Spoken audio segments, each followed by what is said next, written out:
Hello students, मैं हूँ C A Shruti Goyal and welcome to Garun professional academy. Last lectures में हमने डेप्रिशिएशन कंप्लीट किया है एंड आज हम स्टार्ट करेंगे फाइनल अकाउंट्स। फाइनल अकाउंट्स में पहले हम स्टार्ट करेंगे विद नॉन मैन्युफैक्चरिंग एंटिटीज़। तो पहले जानते हैं हम कि नॉन मैन्युफैक्चरिंग एंटिटीज़ क्या होते हैं।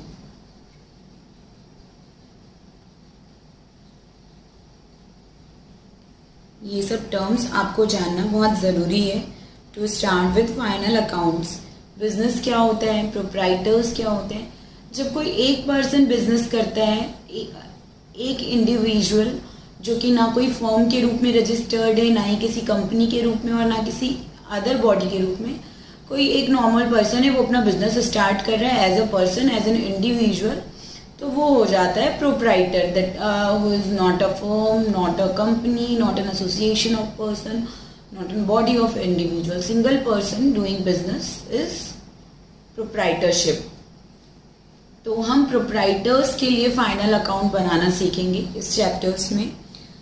तो नॉन मैन्युफैक्चरिंग एंटिटीज क्या होते हैं? जो ट्रेडिंग करते हैं। एंटिटीज दो तरीके की हो सकती है, manufacturing and then trading. Manufacturing companies क्या होती है? जैसे ये पेन है, इसको कोई बनाता हुआ होगा, कौन बनाता है? Apple company. तो एप्पल इज मैन्युफैक्चरिंग कंपनी।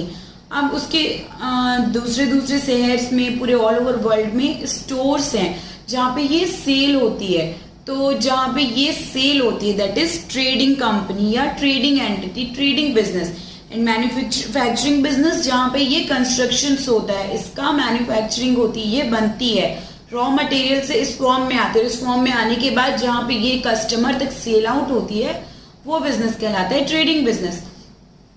तो trading business involves selling and purchase. यहाँ पे कुछ भी बनाना नहीं होता, कोई फैक्ट्रीज नहीं होती, शॉप्स होते हैं, शोरूम होते हैं, स्टोर्स होते हैं जहाँ पे सामान आता है फैक्ट्रीज से और उसके बाद कस्टमर को सेल आउट होता है। That is trading business, as simple as that. तो इन्हीं बिजनेस की, ट्रेडिंग बिजनेस की ही हम फाइनल अकाउंट्स बनाना सीखेंगे। तो नाउ नेक्स्ट क्वेश्चन इज कि फाइनल अकाउंट्स क्या होते हैं। हमने देखा है अकाउंटिंग क्या है। Accounting is the process of recording. Recording किस में करते थे हम? जर्नल बुक में।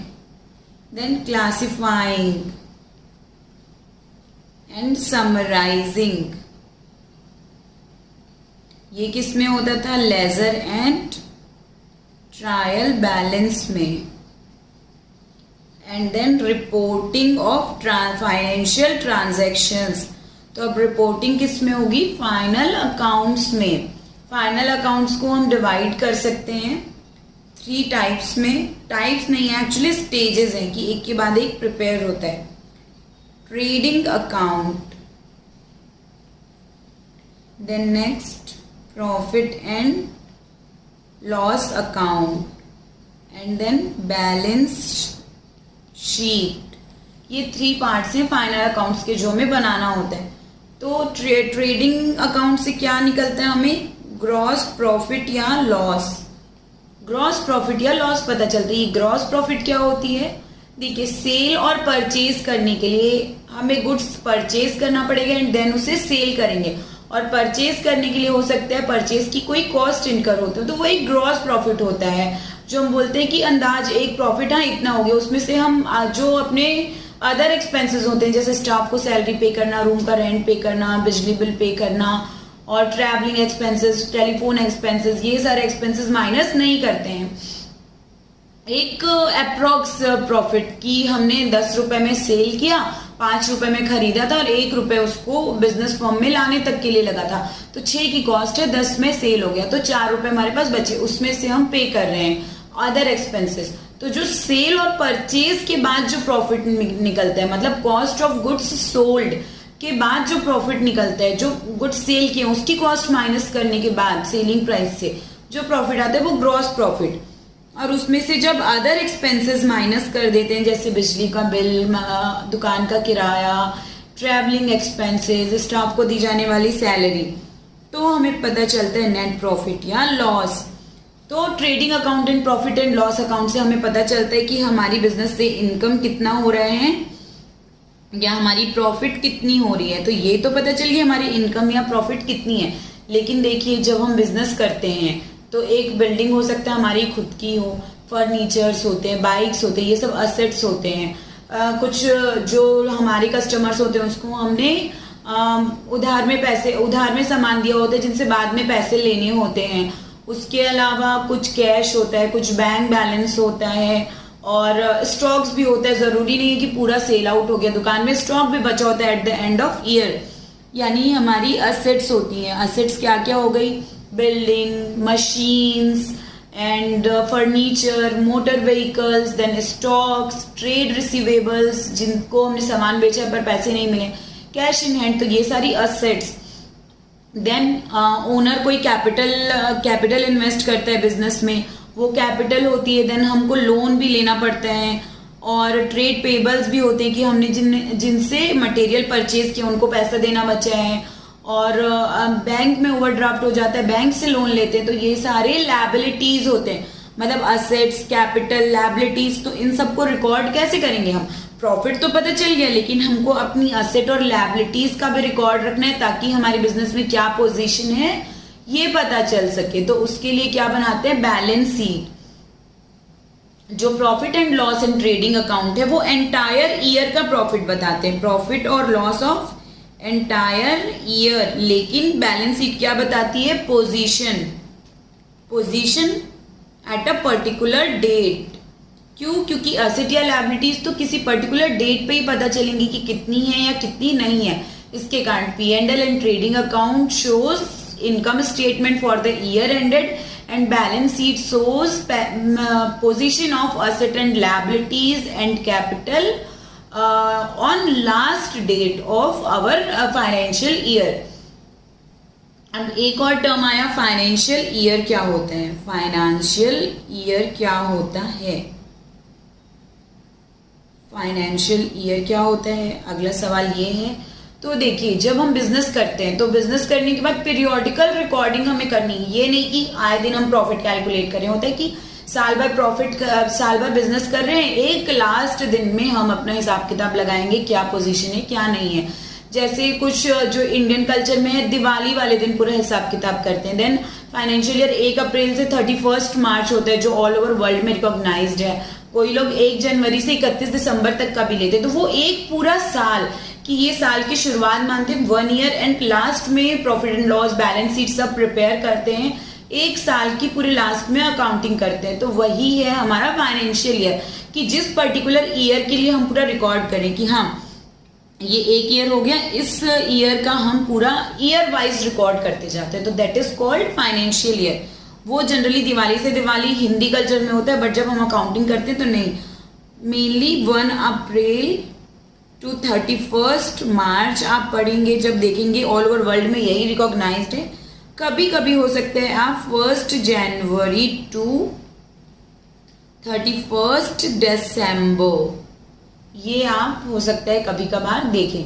अब नेक्स्ट क्या है कि मैं आपको एक ट्रायल बैलेंस के एग्जाम्पल के through trading profit loss account and balance sheet बनाना सिखाऊंगी और उसके बाद इसके कॉन्सेप्ट्स आप देखेंगे बहुत अच्छे से क्लियर हो जाएगा।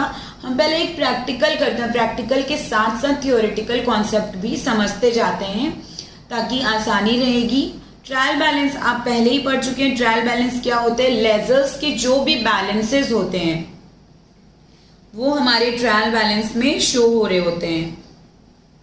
देखिए ये है हमारा trial balance as on 31 March 2020, यानी कि बिजनेस के साल भर के लेजर्स का ये क्लोजिंग बैलेंस शो कर रहा है। ट्रायल बैलेंस जो कि हमेशा टैली होता है, डेबिट साइड का टोटल एंड क्रेडिट साइड का टोटल इक्वल होता है। ये all the ledger of business के बैलेंसेस शो करता है। परचेज एंड सेल दिया हुआ है 6,50,000 and 9,50,000। Debtors, creditors, opening stock, salary, rent, stationery, carriers inward, selling expense, carriers outward, other expenses, other income, fixed asset, long term liabilities and capital. और closing stock as on 31 March 2020 is 1,50,000। तो इसके according हम बनाते हैं। सबसे पहले बनाएंगे trading and profit and loss account. ये नॉर्मल लेजर की तरह ही बनता है, trading and profit and loss account भी। Format is same, debit side, credit side, particulars to buy, everything is same like any other ledger account.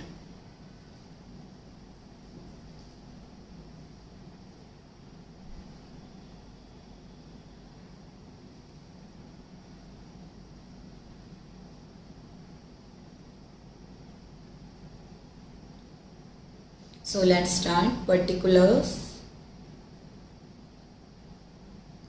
amount in rupees. Again particulars and amount in rupees.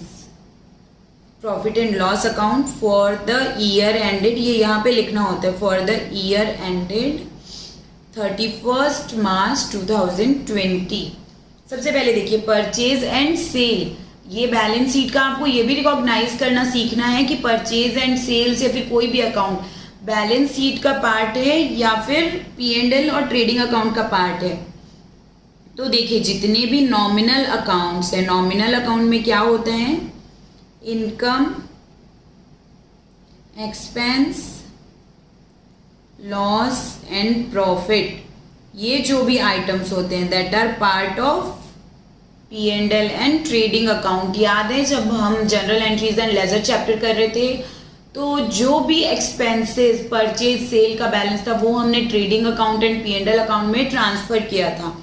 जबकि जो real accounts हैं, मतलब real account मतलब assets और personal account मतलब कुछ asset and liabilities, ये कहाँ चले जाएंगे, बैलेंस शीट में, क्योंकि इनका बैलेंस होता है। हमने क्या पढ़ा था, नॉमिनल अकाउंट का बैलेंस कैरी डाउन नहीं होता है, that are being transferred to trading and P&L account, and जिनका बैलेंस बचेगा वो जाएंगे बैलेंस शीट में, क्योंकि वो बैलेंस शीट नाम ही है कि जो भी बैलेंस बचा हुआ है अकाउंट्स में उनकी शीट, एंड नॉमिनल अकाउंट का कोई भी बैलेंस नहीं बचता है, that are transfer to profit and loss account. तो परचेज क्या है, परचेज का होगा डेबिट साइड में परचेज एंड क्रेडिट साइड में sale, because purchase is our expense and sale is our income. ये ट्रेडिंग अकाउंट का मैं आपको फॉर्मेट बता रही हूं, to opening stock, to purchase account, to direct expenses. ये डायरेक्ट एक्सपेंसेस में बहुत सारे आते हैं लाइक कैरियज, इनवर्ड, परचेज करने से रिलेटेड जो भी खर्च हैं, freight, insurance charges and any other expense done during the purchase of goods, वो सभी डायरेक्ट एक्सपेंसेस का पार्ट होते हैं। और उसके अलावा टू ग्रॉस प्रॉफिट अकाउंट, अगर ग्रॉस प्रॉफिट है तो, और two by gross loss account, अगर लॉस है तो, दोनों में से कोई भी एक होगा। एंड यहाँ पे क्रेडिट साइड में आ जाता है by sales account and by closing account, closing stock.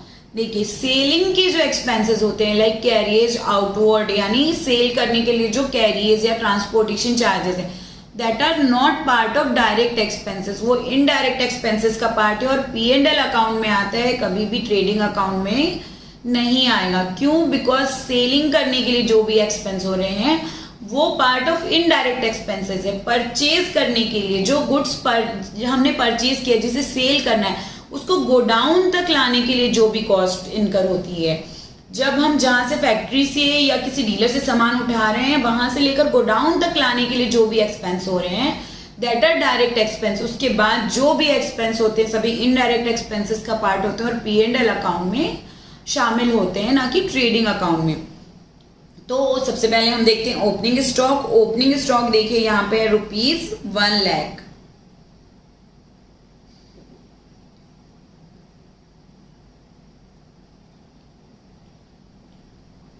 Opening stock being ₹1 lakh. Opening stock हमारी असेट है और डेबिट बैलेंस होता है, और ओपनिंग का डेबिट साइड ही आएगा, और क्लोजिंग करते हैं तो वो क्रेडिट साइड आ जाता है असेट। हमें पता है कि जो बैलेंस होता है ओपनिंग में उसी साइड आता है, डेबिट बैलेंस है तो डेबिट साइड, लेकिन क्लोजिंग है तो डेबिट बैलेंस है तो वो क्रेडिट साइड लिखाते हैं। सेम यहाँ भी एप्लीकेबल होते हैं, इसलिए क्लोजिंग स्टॉक आ जाएगा क्रेडिट साइड में और ओपनिंग स्टॉक डेबिट साइड में। Then purchase is our expense, एक एक्सपेंस है जो हमें सेलिंग करने के लिए हो रहा है। Sale is our income and purchase is our expense. Purchase किधर साइड लिखते हैं ट्रेडिंग P&L में? डेबिट साइड में, क्योंकि all the expense on debit side. जितने भी, ये भी नोट कर लीजिए, एक्सपेंस हैं या लॉस है वो P&L में डेबिट साइड आएंगे, और जो भी इनकम है एंड गेन है वो P&L में आएंगे क्रेडिट साइड पे। हमेशा नोट कर लेंगे, it will always be true, इसमें कोई एक्सेप्शन नहीं है। Then purchase debit balance 6,50,000, sale 9,50,000, closing stock दिया है 1,50,000, ठीक है। Now next debtors and creditors, ये बैलेंस शीट का आइटम है, ये P&L में नहीं आएगा। सैलरी P&L में आएगा, rent, stationery, carriers inward. Carriers inward यानी गुड्स को इनवर्ड करने के लिए, यानी परचेज करके जब हमने गोडाउन में लाए तब जो एक्सपेंस हो रहा है, तो गोडाउन तक लाने के लिए ही ये एक्सपेंस हुआ है, इसलिए that will B part of P&L trading account, not P&L। 20,000 carriers inward. Selling expense, carriers outward, other expense, other income सब कहाँ चले जाएगा? P&L अकाउंट में। तो ये हमारा ट्रेडिंग अकाउंट हो गया कंप्लीट। यहाँ पे हम टोटल करते हैं, सबसे पहले टोटल करेंगे। क्रेडिट साइड का टोटल ही ज्यादा होगा क्योंकि हमें ग्रॉस प्रॉफिट है। तो 9,50,000 plus 1,50,000 is equal to 11 lakh. 11 lakh में से 7,70,000 माइनस करेंगे तो हमारा ग्रॉस प्रॉफिट कितना हो जाएगा? Gross profit will be 3,30,000। अब ये जो नेक्स्ट बन रहा है ना, यहाँ पे P&L अकाउंट हो जाएगा बाई ग्रॉस प्रॉफिट अकाउंट, क्योंकि ट्रेडिंग P&L अकाउंट से ट्रेडिंग अकाउंट से ग्रॉस प्रॉफिट आ गया P&L अकाउंट में। अब यहाँ बाकी सारे एक्सपेंसेस लिख देंगे। परचेज एंड सेल हो गया, ओपनिंग स्टॉक हो गया, सैलरी टू सैलरी अकाउंट कितना? 1,20,000 to rent account, rent is also our expense, expense on debit side of profit and loss account, to stationery account 50,000। Carriers inward हमने ऊपर लिख दिया क्योंकि वो ट्रेडिंग अकाउंट का पार्ट है, लेकिन selling expense, to selling expense account 10,000 to carriers outward account. देखिए कैरियर्स इनवर्ड यानी परचेज के लिए जो एक्सपेंस हुआ that is part of trading account, लेकिन कैरियर्स आउटवर्ड मतलब सेलिंग के लिए जो एक्सपेंस हुआ है that is part of P&L account. Then to other expenses account ₹40,000, it is part of P&L account. Now other income, तो जो सेल से रिलेटेड इनकम है वो केवल ट्रेडिंग अकाउंट में लेंगे, उसके अलावा अदर इनकम्स हैं जैसे इंटरेस्ट इनकम है, कोई कमीशन मिल रहा है, कोई रॉयल्टी मिल रही है, कोई डिस्काउंट मिल रहा है। डिस्काउंट अलाउ करते हैं तो वो हमारा एक्सपेंस है, और डिस्काउंट अलाउड डेबिट साइड में, लेकिन डिस्काउंट रिसीव करें तो वो हमारी इनकम है और क्रेडिट साइड में। तो देखिए इनकम लिखा है ट्रायल बैलेंस में क्रेडिट साइड में, तो ये P&L के भी क्रेडिट साइड में जाएंगे। By other income account 1 lakh, यहाँ पे टोटल हो गया 4,30,000 टू नेट प्रॉफिट अकाउंट, क्योंकि ये नेट प्रॉफिट है जो कहा जाएगा ट्रांसफर टू कैपिटल अकाउंट। देखिए टोटल एक्सपेंस का टोटल कर लीजिए, तो 2 lakh 1,20,000 plus 80,000 2 lakh plus 50,000 plus 10,000 plus 30,000 plus 40,000, ये हो गए हमारे टोटल एक्सपेंसेस 2,30,000। तो हमारा नेट प्रॉफिट हो गया ₹1 लाख, और यहाँ टोटल हो गई 4,30,000। 3,30,000 हमारे टोटल एक्सपेंसेस हो गए, और हमारा नेट प्रॉफिट हो गया ₹1 lakh. That will be transfer to profit and loss account, ठीक है। Sorry, that will be transfer to capital account. इस तरीके से हमने प्रॉफिट एंड लॉस अकाउंट बनाना सीखा। अब इसके एक एक टर्म्स को हम अच्छे से एनालाइज करेंगे। देखिए सबसे पहले क्या है, सेल अकाउंट बनाया आपने। इसकी जनरल एंट्री क्या पास होती, देखिए सेल अकाउंट अगर हम लेजर में देखें तो इस तरीके से सेल अकाउंट बनता है। अगर सेल अकाउंट का हम नॉर्मल लेजर देखते, केवल मैं एक अकाउंट बताऊंगी, बाकी सब आप फिर खुद से समझ जाएंगे। कैश में सेल होता है या फिर किसी पार्टी को सेल करते हैं, तो कैश में सेल करेंगे तो cash account debit to sale, तो कैश अकाउंट यहाँ पे कुछ भी अमाउंट रहेगा, मान के चलिए 9 लाख।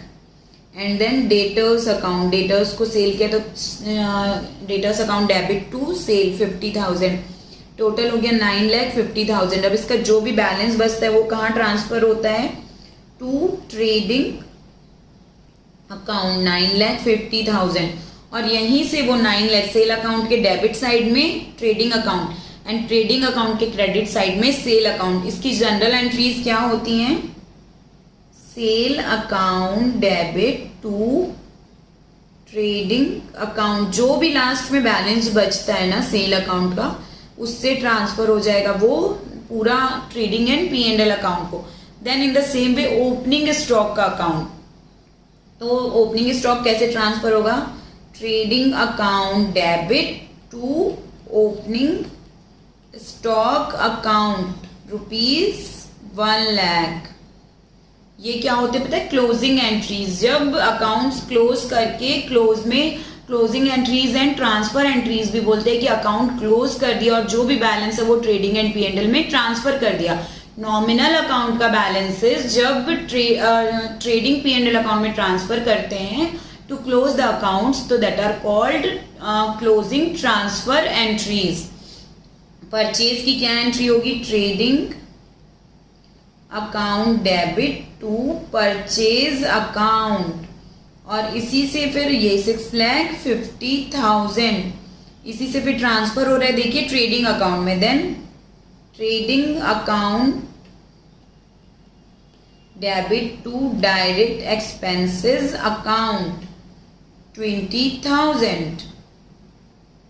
अब देखिए इसको अलग तरीके से देखेंगे तो पूरा जो भी ट्रेडिंग अकाउंट है एक में डेबिट कीजिए, एक बार डेबिट कीजिए ट्रेडिंग अकाउंट डेबिट, अगर कंबाइन एंट्री करते हैं, to opening stock, to purchase, to direct expenses, ये अमाउंट लिखा जाएगा 1 लाख, 6,50,000 एंड 20,000, 7,70,000।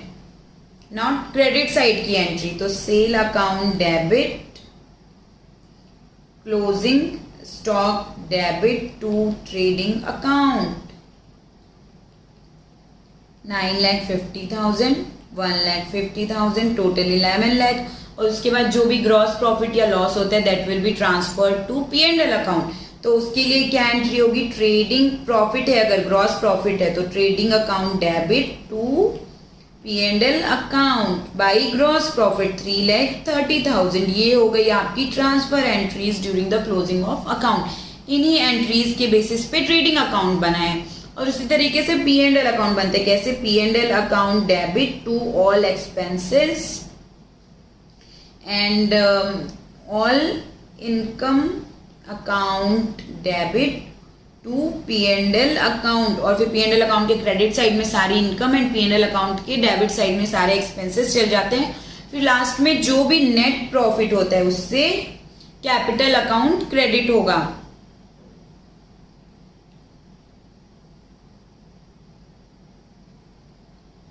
कैसे, capital net P&L account debit to capital account by net profit. और ये एंट्रीज होती हैं ट्रांसफर की एंट्रीज, जो आप और डिटेल्स में भी देखेंगे बाद में। ये आपने सीख लिया जनरल एंट्रीज करना और trading and profit and loss account बनाना। नाउ हम on the basis of trial balance और ये जो नेट प्रॉफिट आया है उन सब से एक बार बैलेंस शीट बनाना भी सीखेंगे कि बैलेंस शीट किस तरीके से एसेट एंड लायबिलिटीज की पोजीशन शो करता है। सबसे पहले हम बैलेंस शीट का फॉर्मेट देखते हैं, क्या होता है बैलेंस शीट का फॉर्मेट। आपको ये तो समझ में आ गया बैलेंस शीट क्या होती है। बैलेंस शीट एक पोजीशन स्टेटमेंट है जो हमारे असेट्स एंड लायबिलिटीज की पोजीशन को शो करती है कि हमारे पास एक पर्टिकुलर डेट पे क्या असेट की पोजीशन है और क्या लायबिलिटीज की पोजीशन है। देखिए, जब हमने प्रॉफिट एंड लॉस अकाउंट बनाया तो फॉर द ईयर एंडेड लिखा, यानी एंटायर ईयर का कितना प्रॉफिट है, एक साल में हमें कितना प्रॉफिट हुआ। लेकिन जब हम बैलेंस शीट बना रहे हैं तो हम फॉर द ईयर एंडेड नहीं लिखते, एज एट लिखते हैं, as at 31 March 2020, because balance sheet किसी पर्टिकुलर डेट पे बनती है, फॉर द ईयर एंडेड नहीं बनती। किसी एक पर्टिकुलर डेट पे असेट या लायबिलिटीज की क्या पोजीशन है। असेट और लायबिलिटीज तो हर दिन चेंज होते रहते, तो हम फॉर द ईयर एंड जो नहीं बनाते, ये एक पर्टिकुलर डेट पे, क्लोजिंग डेट पे, जिस दिन अकाउंट्स क्लोज कर रहे हैं उस दिन बैलेंस शीट बनाते हैं और उस दिन की पोजीशन शो करती है कि 31 मार्च यानी क्लोजिंग डेट पे हमारी असेट्स एंड लायबिलिटीज की क्या पोजीशन है। ये बात हमेशा क्लियर रखेंगे माइंड में।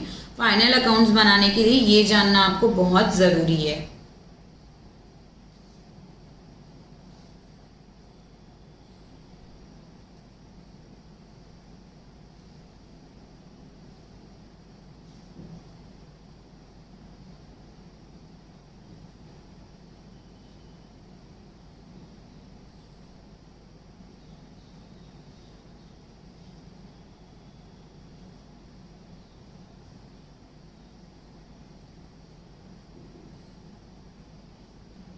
एक एक आइटम देखते जाते हैं बैलेंस शीट को और एंटर करते जाते हैं। सबसे पहले फॉर्मेट देखेंगे बैलेंस शीट ऑफ, जो कंपनी का नाम है, as at that particular date, जिस डेट पे हम बैलेंस शीट प्रिपेयर कर रहे हैं।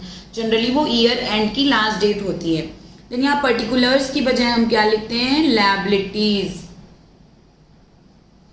लेफ्ट साइड में लिखते हैं लायबिलिटीज एंड देन उसका पर्टिकुलर अमाउंट, अमाउंट वाले कॉलम में। राइट साइड में लिखते हैं असेट्स एंड देन उसके अमाउंट वाले कॉलम में अमाउंट, और ऊपर में लिख देंगे अमाउंट इन रुपीज। कई बार थाउजेंड्स में होते हैं कि 30 मिसिंग होते हैं, 1 लाख है तो उसमें 100 लिखेंगे और अमाउंट इन 1000 लिख देते हैं। तो एक एक आइटम देखते जाते हैं। कौन कौन सा रियल एंड पर्सनल अकाउंट है जो कि बैलेंस शीट में आना चाहिए। रियल एंड पर्सनल अकाउंट्स जो जिनमें हमारे बैलेंस बचे हुए, जिनको क्लोज करके P&L में ट्रांसफर नहीं किए हैं, that will be transfer to balance sheet. Opening stock नहीं आता क्योंकि इस साल हमें क्लोजिंग स्टॉक देखना। ओपनिंग स्टॉक तो लास्ट ईयर का स्टॉक था, हमें क्लोजिंग स्टॉक देखेंगे। अब आप बोलेंगे क्लोजिंग स्टॉक तो P&L में लिख दिया था, यहाँ क्यों? तो ये हमारी असेट भी है, स्टॉक भी है, इसलिए ये हमारा शो करता है ये बैलेंस बचा हुआ है। वो बैलेंस ब्रॉट डाउन ही है ट्रेडिंग अकाउंट से क्लोजिंग स्टॉक का, जो हम बैलेंस शीट में लेके आएंगे। तो देखिए, सबसे ऊपर में हम ऑल फिक्स्ड असेट्स लिखते हैं। फिक्स्ड असेट में जैसे क्या क्या हो सकते हैं, building, machine and furniture. Then fixed asset के बाद हम लिखते हैं अगर कोई इन्वेस्टमेंट है, trading investment, non trading investment दोनों हो सकते हैं। देन लास्ट में लिखते हैं करंट असेट्स। करंट असेट्स में क्या क्या आ जाता है, stock, trade receivable, cash in hand, cash at bank. अब आप बोलेंगे मैम ये करंट असेट, फिक्स्ड असेट, ये सब क्या है? तो जो बिजनेस में लॉन्ग टर्म के लिए रहने वाले, जैसे बिल्डिंग, ऐसा तो नहीं कि आज खरीदे कल बेच दिए, मशीन आज खरीदे कल बेच दिए। मोर देन 1 ईयर जो बिजनेस में असेट रहने वाली है और बिजनेस में फ्यूचर इकोनॉमिक बेनिफिट देने वाली है, बिजनेस में प्रोडक्शन में या कुछ भी काम करने में हेल्प करती है, प्रॉफिट अर्न करने में, तो वो फिक्स्ड एसेट कहलाती है जो लॉन्ग टर्म के लिए रहने वाली बिजनेस में, for more than 1 year. Investments जो बिजनेस में डायरेक्टली यूज नहीं हो रहे हैं, हमने किसी और के बिजनेस में पैसा लगाया, उससे हमें इनकम हो सकती है। करंट असेट्स क्या होते हैं, जो 1 साल से कम के लिए बिजनेस में रहने वाले हैं, जैसे stock.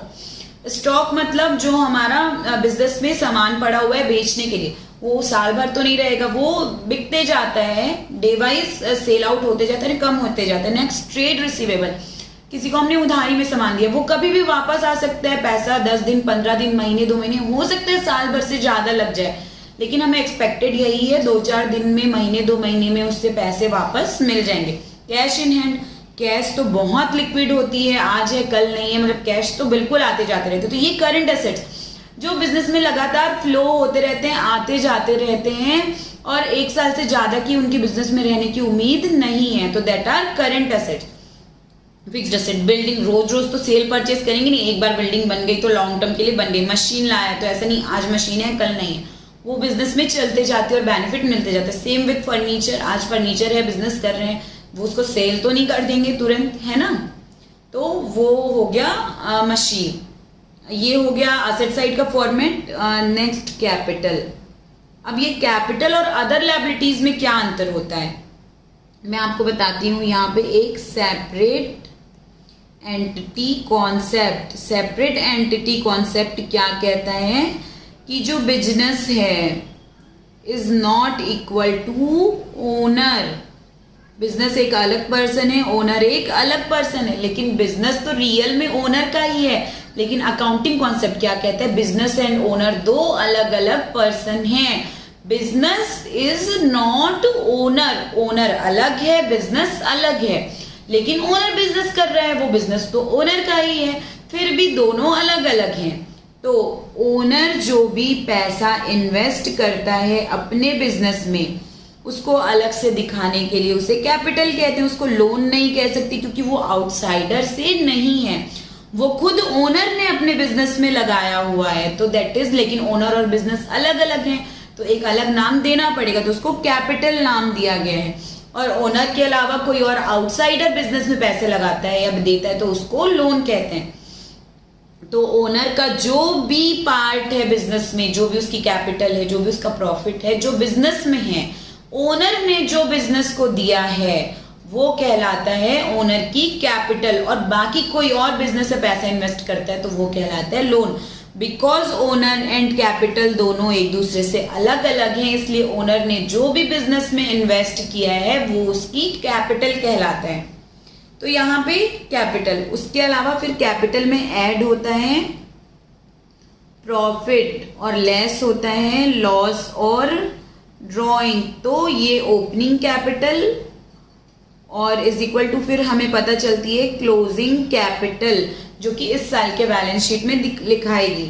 Then long term loans या फिर long term liabilities and next फिर करंट लायबिलिटीज। वही जो लायबिलिटी हमें 1 ईयर और उससे ज्यादा में रीपे करनी है, मतलब अभी तुरंत रीपे नहीं करनी है, वो हो जाती लॉन्ग टर्म लायबिलिटीज। लेकिन करंट लायबिलिटीज जो हमें बहुत जल्दी रीपे करनी है, जैसे ट्रेड पेबल, हमने किसी से गुड्स लिया, उधार में लिया, तो ये थोड़ी कि 1-2 साल तक पैसे ही नहीं दे रहे, साल 6 महीने के अंदर आपको देना ही पड़ेगा, तो इसलिए ट्रेड पेबल्स। उसी तरीके से बिल्स पेबल्स होते हैं, बिल्स पेबल्स।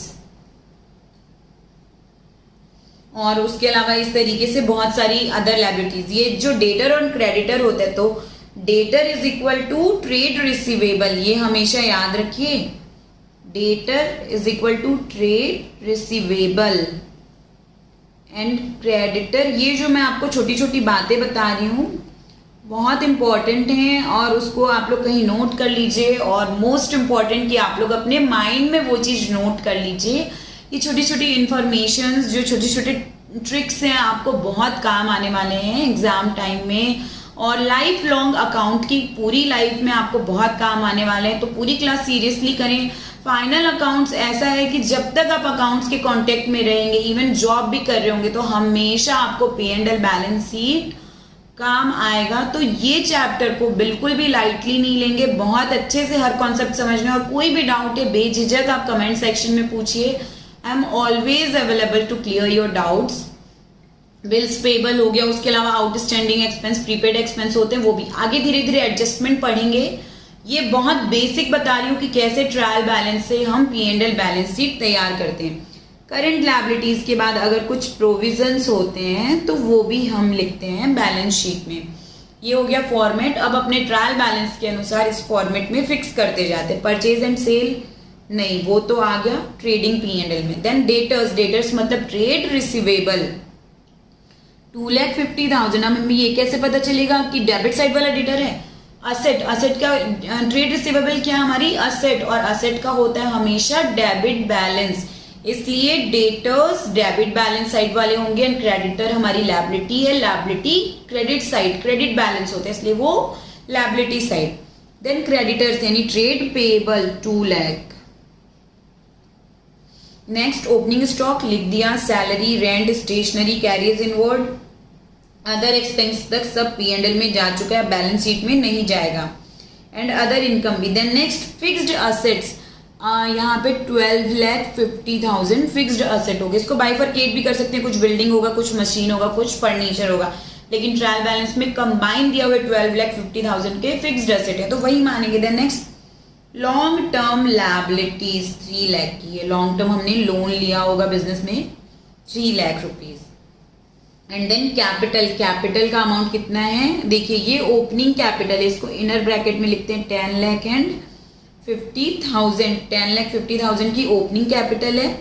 इसमें हमें जो बिजनेस में प्रॉफिट हुआ है 1 लाख रुपीज का प्रॉफिट, ये भी ऐड करना है। लॉस तो कुछ है नहीं, ड्राइंग कुछ है नहीं, वरना ये माइनस करते।